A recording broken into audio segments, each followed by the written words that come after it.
Now, what would it take for the Tories to win a majority at the next election? Could it be the votes of black and ethnic minority voters? At the 2010 general election, only 16% voted for the Conservatives, more than two-thirds voted Labour.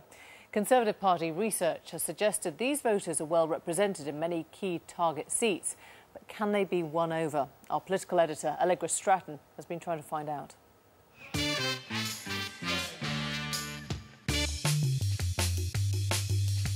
This is Sam. He's an MP, a Conservative MP. And this is James. He's a champion, and he's not a Tory. Sam thinks James could be a Tory. He just doesn't know it yet. James disagrees. This is Hackney. Are you trying to change me? We brought the Prime Minister's advisor on ethnic minorities to a boxing ring. No ordinary boxing ring. It's the one Mr. and indeed Mrs. Cameron visited during the election and pledged fundraising help. They haven't visited since. It might be a problem. He tricked me. Oh, come on. But I'm not having the next one of you guys tricking me again. Give the left and the right to the body. Sam Gyimah turned up in chinos, but before Newsnight knew it, he was in borrowed kit. It was meant to be a fact-finding mission, not a punch-up. But Gyimah, nonetheless, was quickly presented with the problem. For many, their vote is an historical allegiance. Coming to London, first thing my mum told me, vote Labour. You've got to change that. I've got a Conservative in front of me. How do we treat Conservatives? How do we change How do we treat them? Like that. So how can we get you to vote Conservative? In 2010, the Prime Minister and his wife visited this boxing club. But in that election, the Tories didn't win this seat. In fact, the Labour candidate got 4 times the number of votes. The worry for the Conservatives is that that is replicated in seats across inner cities in the United Kingdom. This is a twofold problem. It's a problem if the Conservatives want to win in the general election, but it's also another problem. If they want to represent the UK, they need to learn to win in places like this. So concerned were they, the Conservatives' former Deputy Chairman, Lord Ashcroft, last autumn conducted a 10,000-strong poll alongside 20 focus groups on the issue. He created broad-brush categories from the census data. When asked who best understands ethnic minorities, 80% of black respondents said Labour, slightly falling to 76% of Asians polled. 37% of white respondents said they thought the Conservative policies have shown they are hostile to people from different ethnic backgrounds. 46% of Asians agreed with that statement, and that rose to 61% of the black communities. And which group was least likely to vote Tory? For people in the black community, 45% said they would never vote Conservative. That was true for 35% of white respondents and 29% of Asian ones. We've got to pay down the country's debts and reduce the deficit. So what we've got to do, and what we are looking to do, is find ways of supporting organisations like Pedro. But it may not come from the government as it has in the past. And as I said to you... Gyimah believes that on thrift, education standards, family values, a number of things, his party is the natural party for minorities. The Conservatives just need to sell their wares better. No, you said earlier, my mum said... Yeah, that's right. What I'm saying is his argument is good. His argument is positive. I like his argument, you know.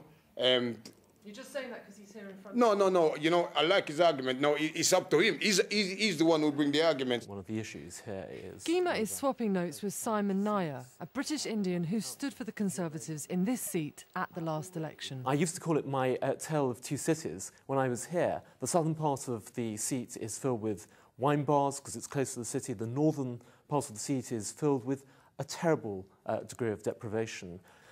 It will almost certainly become a Conservative seat within 25, 30 years, possibly sooner.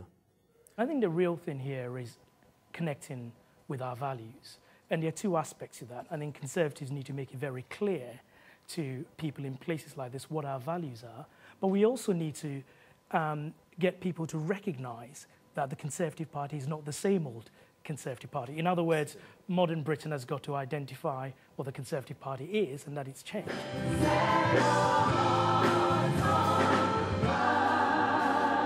Up to Birmingham and a church service to celebrate 50 years of the Jamaican diaspora. Gyimah meets Bishop Joe Aldred, someone who devotes himself to encouraging greater political engagement. I think historically the view has been that the Conservative Party is somewhat hostile towards black people. and that comes through in their immigration policies. It comes through in statements made famous by the likes of Enoch Powell. Comes through in Joe, talk. that's a long time ago. There's a lot, yeah, that's the history. Indeed, indeed, but I'm saying that that's where it's coming from, and people have long memories. A lot of our values are similar. You know, I've been looking at what some of the stuff you've been saying, especially around family, parenting, you know, the sense that you can't really outsource parenting to the state. You know, training a child starts at home. And if we want to deal with some of the challenges we have, antisocial behavior, young people, you know, and molding them to be the adults, so we want them to be, all of that starts in the home. And I would have thought that's pretty conservative in our Yes, but you wouldn't necessarily align those values with the modern, present-day Conservative Party any more than any other party, would you? I mean, I certainly wouldn't, and I don't think many of the people within a church like this would. Why not? Because if you look at some of the policies that the Conservative Party is now pursuing, around gay marriage, for example, which many people within a church like this would see as not something that is traditionally Tory. Sam, Joe just said that he didn't like Cameron's speech about multiculturalism being dead. Yeah, I mean, that specific speech was made at the Munich Security Conference, and it was made against a different backdrop. I think there is a sense that the people have got to integrate into this country. And a sense of having lots of different cultures that don't integrate is not right. And I think, you know, we probably share that view. That's not how you interpret it, is it? A lot of people receive that speech about multiculturalism being dead as a signal of a return to a monocultural Britain, where minorities must buy into mainstream, lose their distinctiveness. They also didn't like a tweet sent by Tory MP Aidan Burley that the Olympic opening ceremony was lefty, multicultural crap. The preacher here called for fiscal prudence and even a divine bailout for Jamaica, language not wholly dissimilar from that of Gyimah's party, albeit in a more secular setting. But the barriers remain. Pollsters now believe number one reason somebody might not vote Conservative is if they aren't white.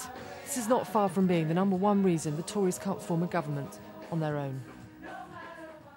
Lots to discuss there. Joining me now, the Conservative MP, Sam Gyimah, who you saw that he advises David Cameron on black and minority issues, and Sadiq Khan, the Shadow Justice Secretary, amongst other things. Welcome to you both.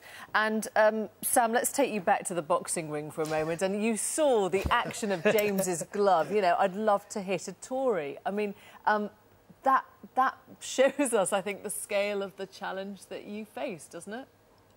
Yes, it is a big challenge because, as Bishop Aldred also said, memories are long. And there are people with deep memories of where the Conservative Party was, you know, circa 1970. But I think what we need to recognise is that the Conservative Party today is different to the Conservative Party of 1970, firstly. So modern Britain needs to recognise that. I think the Conservative Party needs to make it very clear what its values are and be able to forge a connection with modern Britain. And certainly what is not the case, which is the assumption of a lot of people, is that somehow it is a white rural party that cannot connect with Britain. I think a lot of our values, I mean, if we've been celebrating this week the creative genius of Danny Boyle. And if we look at his life story, not an immigrant story, but not dissimilar, you know, northern working class family, grammar school, university. Wait, where are you going with that, Sadiq Khan? Some of us have been celebrating Danny Boyle's opening ceremony. Others clearly haven't from your party. I mean, look, Sam, what you said, no one could disagree with. It's motherhood and apple pie. You evidenced your values by your policies. And if you look at the last 2.5 years, your policies, whether it's cutting education maintenance allowance, closing the shore starts that James' community benefits from, having policies that discriminate disproportionately against women by the cuts in public services, a disproportionate number of black, Asian, minority ethnics work in the public sector and or use the services. Your government's policies has had a disproportionate impact upon them. So it's fine you're going to visit Joe in Birmingham or James in Hackney, but you evidence your values by your policies. The number of times I've been in debates with Labour MPs who proudly say to me, I represent one of the poorest parts of Britain, which has got lots of black and ethnic minority people in it. And you have to say to them, well, you were in power for 13 years. What happened to those communities when you were in power? Deal with that measure, which is about the kind of policies you're introducing disproportionately affecting exactly the voters you're trying to target. Absolutely not. Most ethnic minority families, my parents are immigrants, I was brought up by, a single mother, would say to you, one of the things they want most for their children is to have a better life than themselves. And there is nothing more important in that context than solving the deficit rather than leaving our children with more debt. It's irresponsible, and you can make people feel good when there is a lot of money to spend around. Alas, there isn't. So, would you accept that the Labour Party also has a problem with complacency? I mean, this is something that can be levelled very easily at you. Yes. Right, and what are you doing about it? Well, we mustn't be complacent. We mustn't take for granted... No, I gave you that line, but go on, what are you doing? We mustn't take for granted that the black Asian minority vote will just come walking to us. We've got to make because it's walked away from you. I mean, if you look at Bradford West, you look at George Galloway, you look at how surprised your leader and your party was by that by-election result. It was a kick at the backside that we needed. Frankly speaking, we've got to make sure from top to bottom our party represents the country and the communities we seek to represent. Sam is right. We were in government for 13 years. And what we sought to do in those 13 years was provide more ladders for people like Sam's family and mine to prosper. So, for example, giving young people good nursery facilities in Shorestart was very important. You see the benefits after a generation. Not my words, Ian Duncan Smith. What are you doing? You're closing them down. Education, maintenance allowance, keeping people in my constituency, maybe not Sam's, in further education was very important. What your party did before Tony Blair won in 1997 was to pose as someone with conservative values.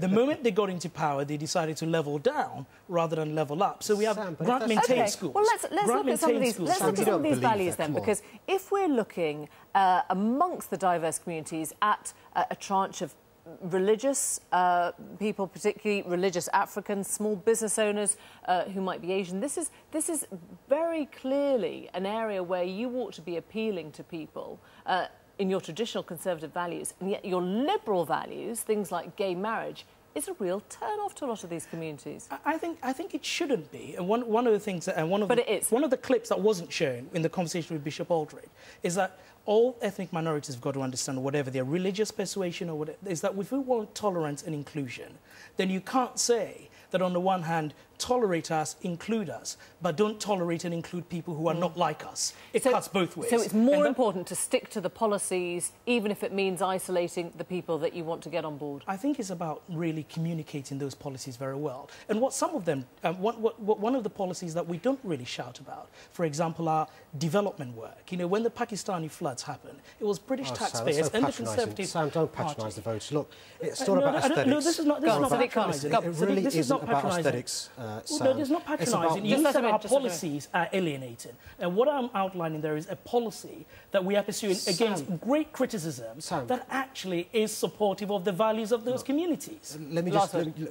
by you replicating Labour's policy and development, it's not going to win you any more voters, nor is aesthetics or PR. You've got to look at your policies and your party and ask yourself the question, why is it in 2010, according to your argument, after 13 years of Labour failure, ethnic minorities still ran away from the Conservative Party? I think what ethnic minorities have got to do is put a price on their vote and not assume that Labour is their natural home. OK. Thank you all. Thank you both very much indeed. Thanks for coming in.